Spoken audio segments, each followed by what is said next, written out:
एखादा मनुष्य अलंकृत होत असेल, चांगल्या प्रकारचं वस्त्र तो परिधान करत असेल, परंतु त्या मनुष्याचं जर आचरण शुद्ध नसेल, परिशुद्ध नसेल, निर्मळ नसेल, तो मनुष्य जर शांत नसेल, संयमशील नसेल आणि कुठल्याही प्रकारे काया वाचा मनावरती त्याचा संयम नसेल, अशा प्रकारचा मनुष्य जर प्राण्यांची हिंसा करत असेल, प्राण्याला दंड देत असेल, तर त्या मनुष्याला मी श्रमण म्हणू शकत नाही, त्या मनुष्याला मी ब्राह्मण म्हणू शकत नाही, त्या मनुष्याला मी भिक्षू म्हणू शकत नाही.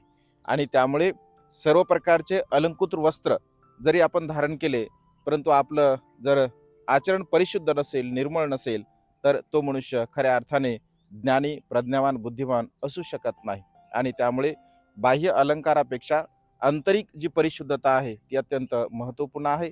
तीच आंतरिक परिशुद्धता आपण आपल्या जीवनामध्ये प्राप्त करावी. नमो बुद्धाय. जय भीम.